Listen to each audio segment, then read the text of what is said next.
ഇപ്പം national highway authority എന്ന് പറയുന്നത് അതിന്റെ നിർമ്മാണ കാര്യങ്ങളൊക്കെ നിർവഹിക്കുന്നത് നാഷണൽ ഹൈവേ അതോറിറ്റി തന്നെയാണ്. തൽക്കാലം അതൊന്ന് കേരളത്തിലെ ഗവൺമെന്റ് പള്ളിക്കിടാം എന്നൊരു താല്പര്യത്തിന്റെ ഭാഗമാണ് ഈ ചോദ്യമെന്ന് മനസ്സിലായി. പക്ഷെ വഴിയില്ല. കാരണം പറയട്ടെ അതിനൊരു വഴിയുമില്ല. കാരണം എല്ലാ കാര്യങ്ങളും നിർവഹിക്കുന്നത് അവരാണ്. അതിനവർക്ക് കൃത്യമായ സംവിധാനങ്ങളുമുണ്ട്. ആ സംവിധാനത്തിൽ ചില പാളിച്ചകൾ പറ്റുന്നു എന്നുള്ളതാണ് നമ്മുടെ നാടിന്റെ അനുഭവമായി വന്നിട്ടുള്ളത്. അതാണ് ചൂണ്ടിക്കാണിക്കുന്നത്. നമുക്കൊന്നും ചെയ്യാൻ കഴിയില്ല അതിനകത്ത്. നമുക്കെന്താ ചെയ്യാൻ കഴിയുക? നിങ്ങൾ വർക്ക് നടത്തണ്ടെന്ന് പറയാം. സാധാരണഗതിയിൽ ഒരു റോഡ് നിർമ്മിക്കുമ്പോൾ ആ റോഡ് നിർമ്മിക്കുന്നതിന്റെ ഡിസൈൻ തൊട്ട് തുടങ്ങുന്ന കാര്യങ്ങൾ, അതിന്റെ കാര്യങ്ങളെല്ലാം നിർവഹിക്കേണ്ടത് നാഷണൽ ഹൈവേ അതോറിറ്റിയാണ്. അവരത് കൃത്യമായി നിർവഹിക്കേണ്ടവരാണ്. അതിനകത്ത് നമ്മുടെ നാട്ടിലെ പൊതുമരാമത്ത് വകുപ്പിന് പ്രത്യേകിച്ചൊന്നും ചെയ്യാൻ കഴിയില്ല. അത് നമ്മുടെ നാടിന്റെ വികസനവുമായി ബന്ധപ്പെട്ടൊരു കാര്യമാണ്.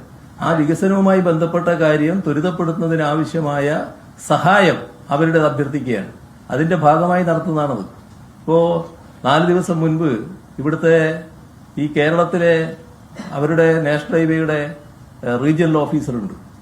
അദ്ദേഹവുമായിട്ട് ഞാൻ സംസാരിച്ചിട്ടുണ്ടല്ലോ. ആ സംസാരിക്കുന്നത് അവരുടെ മറ്റു നടപടികൾ ഇടപെടലല്ല. ആ സംസാരിക്കുന്നത് എന്തിനാണ്? എപ്പോഴേക്ക് നിങ്ങളുടെ പദ്ധതികൾ പൂർത്തിയാക്കാൻ പറ്റും. നേരത്തെ മിനിസ്റ്ററുമായി സംസാരിച്ചപ്പോൾ ഉണ്ടാക്കിയ ധാരണയുണ്ട്. ആ ധാരണയനുസരിച്ച് കാര്യങ്ങൾ നീങ്ങുന്നുണ്ടോ? അപ്പോ അത് സംബന്ധിച്ചുള്ള വിവരങ്ങൾ അറിയാനാണ് അദ്ദേഹത്തെ കാണുന്നത്. അതുപോലുള്ള യോഗങ്ങൾ നടക്കും. അതിനപ്പുറം മറ്റൊന്നും നമുക്ക് ചെയ്യാൻ കഴിയില്ല.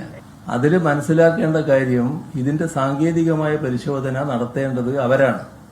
അവരാ സാങ്കേതികമായ പരിശോധന നടത്തിയിട്ടാണ് വർക്ക് ആരംഭിക്കുക. ആ വർക്ക് ആരംഭിക്കുന്നതിന്റെ ഭാഗമായി കാര്യങ്ങൾ നല്ല രീതിയിൽ നടന്നു പോവുകയാണ് വേണ്ടത്.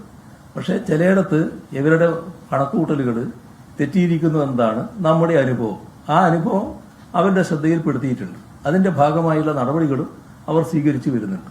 പക്ഷേ ഏതെങ്കിലും ഒരിടത്ത് ഒരു പ്രശ്നം ഉണ്ടായി എന്നുള്ളത് കൊണ്ട് നാഷണൽ ഹൈവേ ആകെ തകരാറായിപ്പോയി എന്ന് നമ്മൾ കാണേണ്ടതായിട്ടില്ല. അത് നമ്മൾ അങ്ങനെയല്ല അതിനെ കാണേണ്ടത്.